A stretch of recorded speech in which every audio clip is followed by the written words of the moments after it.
inevitable. A lot of people who don't know me and kind of know about my story or whatever will always comment about how things just seem to come to me. They always say, Freeman, it's always been, since you were like 19, I remember when this came to you and this, and you stumbled into this, and you happened upon this, and then this person. And I always try to explain to them that I always do what's inevitable. I always try to do enough work that it's impossible for things not to come into being. It's impossible for things not to get better for me. It's impossible for me not to make more money. It's impossible. So I always try to explain it to most people, because most people want it to be a spiritual thing, because I understand most people are God-fearing people, and they fear that if a man says that he can do something and God's not involved, then he fears he's going to be struck down.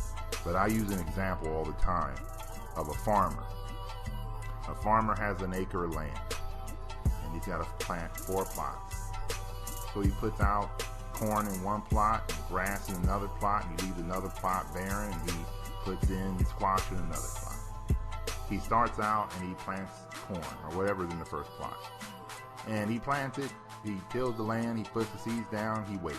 He moves on to the second plot, he does that and he waits. He puts the third plot, he puts something down and he waits. The fourth plot, he puts something down, he waits.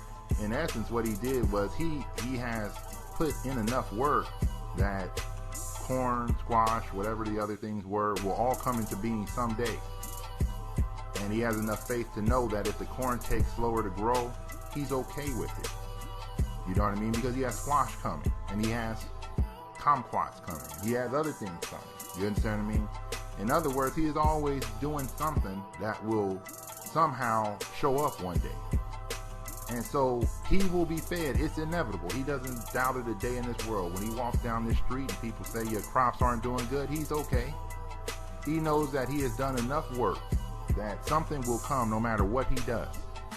He has done enough work where even if God doesn't provide enough rain, the seeds are still in the ground. So his success, his eating, his products will come to market. It's inevitable because he knows he's done enough work. For me, that is the story of my life. Now, I know a lot of people like to say you have faith in everything, and I don't know if I have faith. I mean, I assume I have faith. I believe that if I do the work, God will provide. You know what I mean? I don't really have to worry about how much or will it happen. I know it will. So I always like to tell people that whenever they start trying to make me out to be something great, is it really that great that I put in enough work that someday my grass will grow? I went and seeded it, right? I seeded the land, I put on fertilizer, I covered it with hay, and I'm waiting for the rain. Is it any doubt in anyone's mind that I won't have grass? So whenever things seem to just come to me, because they do, and I don't want to doubt that on the outside looking in, things come to me. But they don't know that I'm the one who sent the email asking for information. They don't know that I'm the one who called up these people, and they don't know I'm the person who's on the internet every day, 3 hours looking up stuff, and you know what I mean? And things just come to me. When I was trying to get that book published, it took me, or just to get someone to print it, it took me months to find the printer, but I never quit. I got up every morning saying, there gotta be a way, it gotta be a way. I'm not gonna let these dudes dick me out my money. There's gotta be a way, there's gotta be a way. So I kept looking, casually looking, until one day, I don't know how the hell I got there, the company just showed up. I was so happy, I called my other boy who put out a book and tell him I found it, homie. We can move forward now. So most people would just give in and say at that point, that's just the way the game is. I'm just gonna go. You're an entrepreneur. An entrepreneur shouldn't waste any time. And, I should waste a lot of time making sure I don't get dicked. That's my personal belief. I should waste a lot of time, so-called waste, my time trying to make sure I get the best deal. I should waste a lot of my time making sure I own my own shit so no one can claim it and come over here and say that I'm part of Penguin Publishing or some other bullshit fucking company that I feel happy to get 10% of what I did 100%. I should waste a lot of my time. But what I've learned in my life is that me taking my chances all the way from a little kid to going into downtown LA to look at where they got the cheap clothes or how they making money or selling candy or, all this shit that I've done every day I get on the bus and I would just head downtown or head to the beach or head some other place and see what was popping. And all this knowledge I'm gathering, everyone just thought I was, I guess, Freeman just like getting on the bus. But realistically, I just was piecing the world together. Okay, this shit is over here and this shit is over here. So is it a surprise when I wake up one day and I know how to drive down those streets?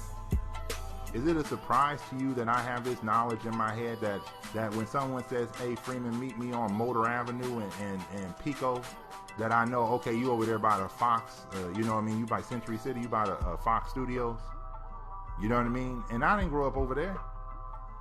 But I've done enough work and I've been curious and I've always been the person looking for answers that I just seem to have a lot of shit going on. I just seem to have a lot of things coming to me. I know how much things are priced. When I get an idea, young homie, any idea, I go through a process of pricing everything. Okay, this is going to cost me this, it's going to cost me this. And I know I'm going to find a cheaper price, but I know where to get it from initially. Okay, I'm going to buy the box from these dudes. I'm going to buy this from this dude. Okay, I'm going to put it together. In other words, I got a good idea. Now, the idea may not come up again for another year because it's just not on the rotation. But I'm ready to go.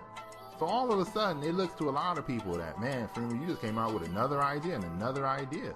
And then, things just come to you. And then you met this person and they don't know that I knew, okay, this person is doing this. And, I ain't going to fuck with them until I get to this point. And then, you know what I mean? But once I get to this point, cool, I'll just reach out to the person and see what's popping. You know what I mean? It's no different than, see, my biggest thing, man, is if a brother is perfecting his game on how to talk to women, is it a doubt in anyone's mind that some woman will be swayed by what he says?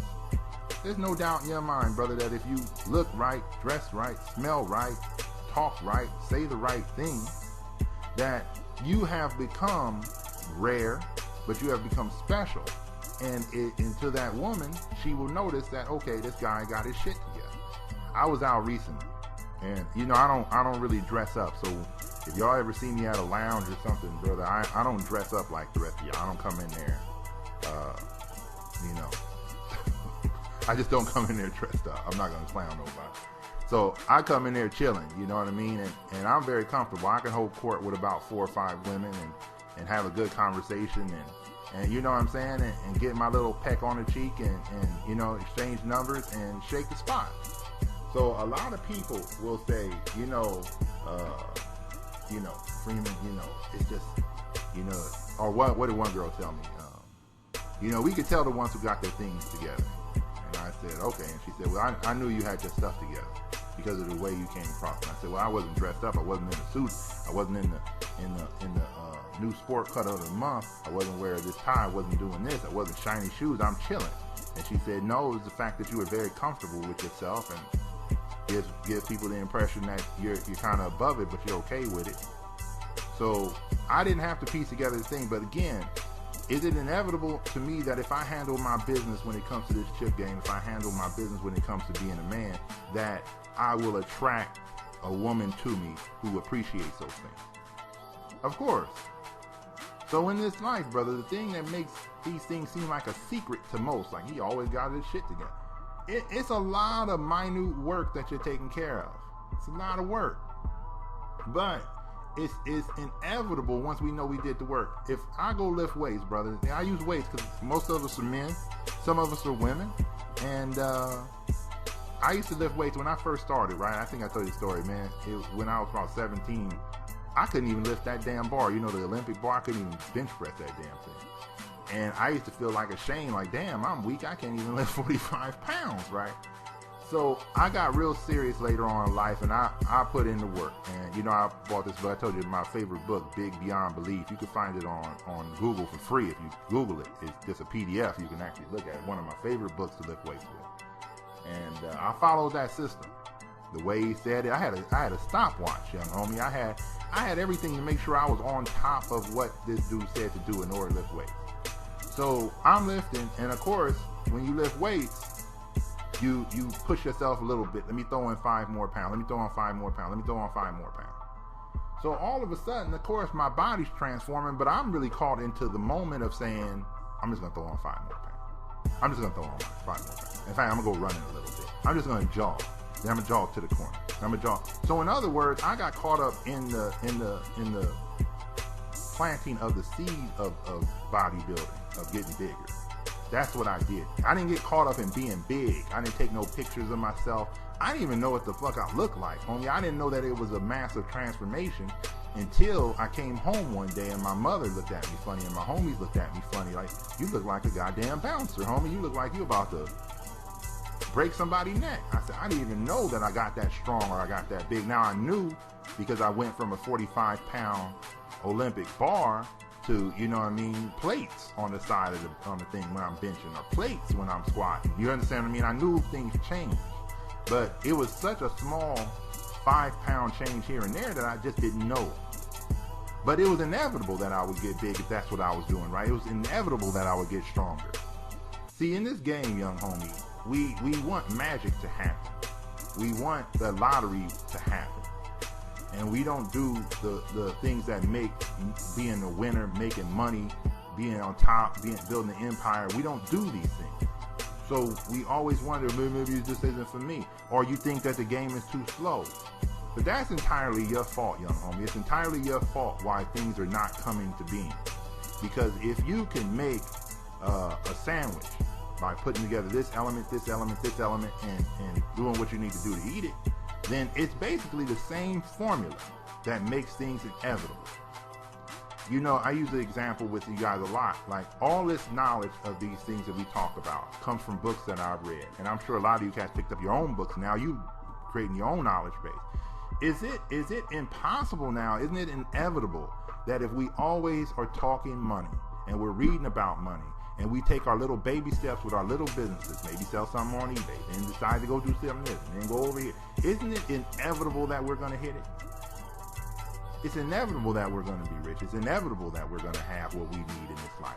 It's inevitable that we're going to be independent from the devils. It's inevitable, isn't it? But we have so many people who just think to themselves, I know I should be doing better, and then they get on their knees. I put on a post on Facebook, you know, about hope and belief. You know what I mean? And I always bring that up because, you know, you guys, you know, if you listen to me long enough, you know I hate the word hope. Hope is the absence of action, right? It's on your knees praying. It's the absence of it. And while faith is not absence of action, it's some action, and you know the inevitable will happen, right? It's kind of like, you know, I walked down the street and to the store, so I'm anticipating, and I know it's inevitable that I'm going to make it to the store just by putting one foot in front of the other. And that's the thing you have to learn in this chip game. That's what I'm really stressing to you on this podcast, is that you have to know that the baby steps that you're thinking mean nothing. They are everything. The fact that you have 1/4 of an acre growing corn and it's taking too long, that your impatience says, well, go plant cabbage on the other 1/4 acre, right? And go plant, you know what I mean, kumquat on the other 1/4 acre. And go plant green beans on the other 1/4 acre. And then when you looked up, when you finished your 4th quarter, you look back at the 1st quarter and the corn was growing. It's inevitable that you don't stop and wait for things to happen. You understand what I mean? That's what it is. We don't wait. We keep moving. We keep building. We keep digging new land. We keep, you know what I mean? We're sowing new crops. We're coming up with new ideas. And while everyone will look at you, because they look at me like I'm stone crazy, brother. I don't want you to ever think that people looking at me like, Freeman, you're a genius. They're looking at me like, Freeman, you got like 200 ideas, man. When you gonna do one? And I'm sitting there thinking, you know, sometimes, brother, I'm waiting on one to pop, and I don't wait. I don't really wait. So I go and start thinking about another idea. And people think I don't have focus. But as soon as the corn is ready to be picked and sold at the market, homie, I'm the corn dude. I'm corn me, homie. I'm going to make sure the shit is sold. But I'm not waiting. You know what I mean? You have to do the dirty work that makes your life inevitable. You understand what I'm saying? Lifting weights makes one day you're going to be stronger, inevitable. Makes that people are going to admire your discipline. This is what you really... See, you think you admire a person's physique. What you admire is the discipline a man or a woman goes through to make themselves, to shape themselves, to make themselves into a bigger, a better, a stronger, a faster person. This is what you envy. This is why women are attracted to so-called muscular men. It's a discipline. They don't know. They're too whatever, caught up in the moment of somebody having a nice chest, but it's discipline. The world respects discipline. And they respect that a person puts themselves through these things, and now they reap what they sow. You understand what I'm saying? If you weren't a good dancer and you became a good dancer, and then more women wanted to dance for it, this is the rewards of doing the small thing. It's the reward. This is why I don't hate brothers when I go out to the club or to the lounge or any place that I happen to dwell in Bell. I don't hate them because I'm actually happy to be around someone, no matter how small of a thing it is, that I look around and I say, well, this brother, he concentrates on this. And this brother, he concentrates on that. And I can't knock him. His shoe game, the shoes he got on, the crocodile tears, homie, they looking nice, you know what I'm saying? The butter pecan, I'm looking at the brother like, he got his shit together. Like, I like to see when people put that ensemble together. In other words, I like that the brother sat down and said, this tie goes with this shirt. I got to go get a new jacket. I got to get this. I know when a brother put that together, and that let me know that he is coming out here to hunt. He's with me. We out here. We soldiers in this game. I didn't show up to show up. I showed up to take over. You understand what I'm saying? I don't do anything in my life with the intent of making you appreciate me. I do everything in my life with the intent to reap and be what I know I am. So when you see me shining in my full glory, partner, it's not to say I'm shining on you. It's a day of days for me. Your boy Freeman done came out and all the shit came together. And what I'm doing is showing up like the sun, homie. It's nothing you could do. You understand what I'm saying? But it's warmth in that, homie. I ain't gonna burn you. I want you to know, in this life, young homie, you look at this thing the wrong way because you keep looking at it like a lottery. And you need to do the things that make your life inevitable. When I went to law school, I knew I was gonna make money. Didn't you think I was gonna make money? Did anyone doubt that I wasn't gonna make money if this motherfucker went to law school? Hell no. Right? I made it. In fact, if I'm not making money, you're like, what the fuck? Because now you believe, didn't you plant a whole acre of corn? What's up with the fucking corn? Right? I want you to remember this for the rest of your life, because there's a lot of things we get clouded and we get into further out discussions about money, and we forget that it's the little things, homie. The preparation of the soil. You know what I mean? The prepping of your life that makes what other people think is magic or crazy inevitable. Right? It's the prepping of the land, the tilling of the soil, the plan you have, and saying, this is where I want to be. And today, I'll give you a better example. Me getting to New York, I always tell people, this is the crazy thing. Me getting to New York was, woke up one day, said, hey, I ain't going to be doing this shit. This ain't going to be my life. Thought about my homie over in Baltimore, called him up, said I'm going to be there August 1st. Got the fuck up, got out of my apartment, packed up everything, went to Vegas to pick up a goddamn U-Haul. They didn't have enough in Los Angeles. Had to drive across country. Never drove across country a day in my motherfucking life. Got all the way out to Baltimore. Next morning, got up, went to go get a job at the temp agency. Said to myself, I got to get to Philadelphia. You know what I mean? I can't be in Baltimore with these dudes. So by Thanksgiving, I was in Philadelphia. Remember, I got there August 1st. So Thanksgiving, I'm in Philadelphia. Right? I got another job over there, and within 3 months, somebody told me about law school. I applied for law school. I'm going there. Really wanted to go to New York, but I got to law school. Then I came back to LA after law school was over. Then I turned around, went back to New York. I never quit, but I put all these things in motion. Get to Baltimore, get to Philly, go visit New York. I was in New York like every other weekend. You know what I mean? Always scoping things out, always walking down the street, always seeing where shit was.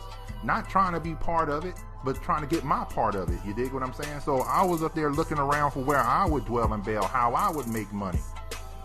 I put in all that work. So when I got there, is it any doubt that I was going to be a successful person in New York? I wasn't there to be part of it and sing no motherfucking songs. I was there to make money.